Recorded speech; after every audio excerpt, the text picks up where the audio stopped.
Ahanba Maktada Story Collection gi Maikaidagi listener Shingu Kurumjari Mayam Nusibiduna channel asibu subscribe share amadi comment bibiramu asigu oiba akhanaba maru oiba pause khar de khangkachaba mayam da khanganjari Chief Minister Khemsana Akhan village satlaga lanjenar ibanaga khunja singu unaduna wari sakre Mom chumdaba mising hengalakpa tingnabu talo mathau tarakpa yai amitsa ingtama puranaba idul ada thoram thongnikhre KCP tabangan group ki chairman phare yamro khulai phagatkhre indigenous peoples meet ware manga laukhre kuki military losing bani EPG mai thakre desangi BTKDS University solon sinkhre Chara Henlmba Maheiroi manga Laiknakhre Generalista Koukhre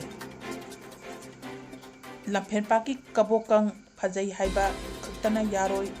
ninthi jana sijinarabadi selpai mi oibasu yai hojik makha taba pau sugaina pijari Chief Minister Khemsana Akhan village satlaga lanjenari banaga khunja sing unaduna wari sakre Chief Minister Yumnang Khemchan Singana Akhan village satlaga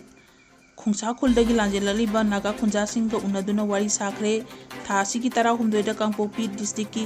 laikon wangphai khunda nagagi mi tara ipan kuki khulai paiba singna hajil luraba matung da train thoi thadolaba nupa taruk na hauji phawba thibu khangdana laiba asiga mi paiba phawba dagi kuki khunda thanana laiba khunsa khulgi naga singna lanjenaraglaga akhal village ta changjafam lawraga lairi asi ayuk Chief Minister gi Yumnang Khemchana Akhan village ki khongchat aduda Deputy Chief Minister L Losidi ko atai naga MLA sing awangbo niumai lesingo kaising MLA Zahenglung Pamai Ramuiba Jomuiba sa amasung khasim basum amadi MLA Laikkham diko loinaki Akhan rapid search ta hangdokriba relief camp aduda Mapham adu leiriba IPDP sinu unaki khongchat aduda Kangpopi district ki deputy commissioner amasung atai government official sing kyasu yauki khongchat aduda paumising wahang hangwagi pau kumpira duna Chief Minister Yumnang Khemchana naga misam taruk phajilaba thamliba asida jenaramba yai haina thajaba mi mari hana phaba ngam laikre hauji thoribul tawdo asi government na su yamna haksina lawi amasung assembly gi mikhal loikra matung ahong asi lakhi bani haina Amit Shahna phongdoki panba yabadi West Bengal mikhal amamanu BJP na laiba asigi Bangladesh ki tainamang khaidagi saruk singam khai sambal khaba haukibaga loinana ayamba thabasung hauragani haikibani Amit Shahna West Bengal ki Chief Minister Sobendu Adhikari bu thagat phongdobaga loinana government sengkiba numitari ani gi manungdagi CSF ta lam hector chatruk sinakre masigi matakta chicken neck corridor da lam hector lising chama mathoisu indaga mengi sinakibani hayo mafam asi indagi mapung oiba sarukta awang nopoki samna halibani hauji lo kaiba changlakpa singi masa matomta Bangladesh ta hankiba haure adubu namtagi matamdadi lo haiba state asigi mito changlakibani West Bengal da Defense Center sing thamlabu government lo kaina changchilakpa singi masa matomta masagi maramda da hankigadabani hariba thabak ase identification drug chathari ngi mamangda masa matungda tawgadabani haina Union Home Minister Amit Shahna phongdoki hauji makhata ba pau pizari indigenous peoples meet ware manga laukhre kuki military lusing ba ani gi EPG mai thakre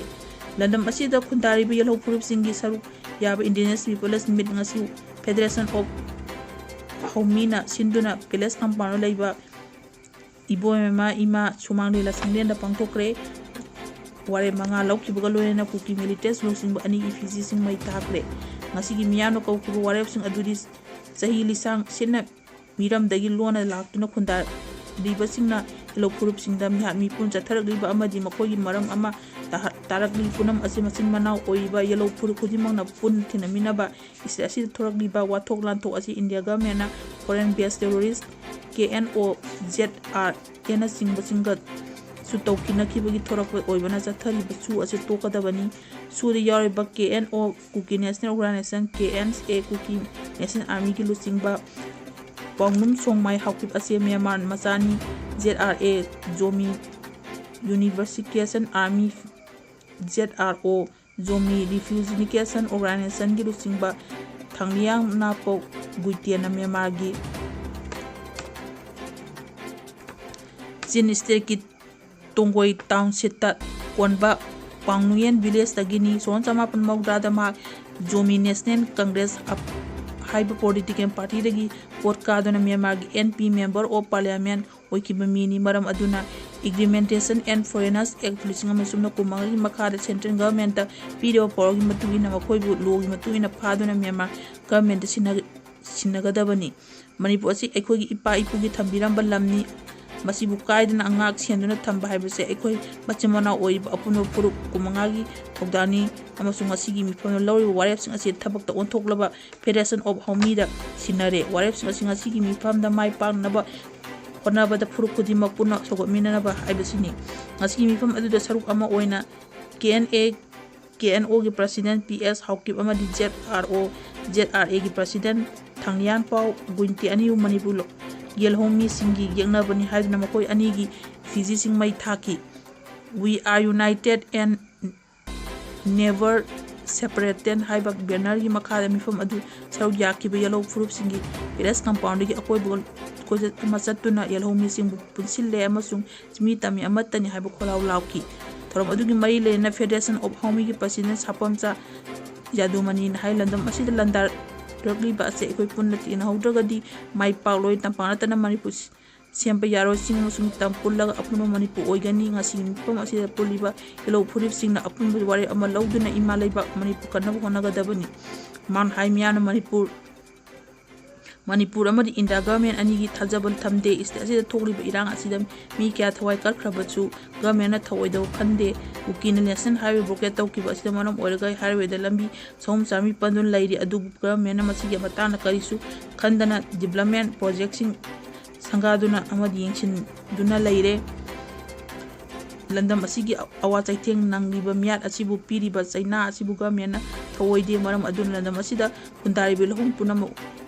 Punsinduna issues asipuna tinabidam the warrior low zangi Manipu Tukaina Wakona Ribasing Asi Maram da Landam Asigi allow me sing over Pire Masa Sapsanak Tamduna Iranda Manipu Sininka Tambaleva Ama Oirami Habadu Unabu Onagadabani Yellow Purukudimo Punsinduna Mapana Silla Pukusing my Tibio Matau Tai Manipu Kaiba Yaro Haiduna Makoina Putinduna Tak or Natana Makoi Atobum Barama Tamigani Haina Yadumani Fundoki Mifam Adada may take a boy Liang Mai Ziru Purum Noyan Tangan Koibung Tarau Kojote Kabam Marang Mau Tangkul Aimol Anal Paumai Lamkang Oireng Maring Zeliang Long Mongsana Singuli Hopuru Organization Gilusing was single premium members Oina Saruyaki Ozi Aroi Bada Maru Amuka Sumakata Pizeri Sarah Henlmba Maheiroi Mangan Laiknakhre Jenens Koukhre Koukhre Higher Secondary School Koukhre gi Principal gi Manipur Government Kaukiba Me Kumathoi Thokiba Order amagi matung-inna atopa transfer Tokibadu Yaning Khudongchaba School asigi Maheiroi Singna Me 12 dagi class boycott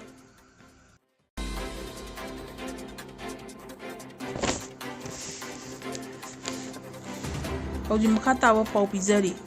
Koukhre Higher Secondary School Koukhre gi Principal gi Manipur Government Haukiba Me Kumathoi Thokiba Order amagi matung-inna atopa transfer Tokibadu Yaningda Phongduna School asigi Maheiroi Singna Me 12 dagi class boycott Tokduna Yawa Makal Makaka Khongjang Jangsinba Haukiba Adugi Government Maikaidagi Hauju Fawada positive response Amata Piraktabadagi Ngarangdi Matangkakta Chara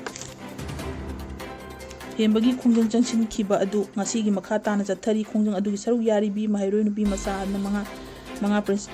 Hospital Aru Fiam the Laiknakhre Hairi Koukhre Higher Secondary School gi Student Union gi Maikaidagi Huntoroppada Maheiroi Singna Jangcheliba Khongjang Sing asigi Saruk ama oina mai leinaba department Singa Piba Yabam Memorandum Isalabadi Hauji Faw Government gi Maikaidagi positive over response amata pirakpa laiti Charakchida Maheiroi Singi Mi Mut Singa Concern MLA Dr. Usam Deven Masamu Unnaba Chatpa Matamda Unnabi khudongchaba Pirakide Thakargi Mamangda MLA Masamanasu Education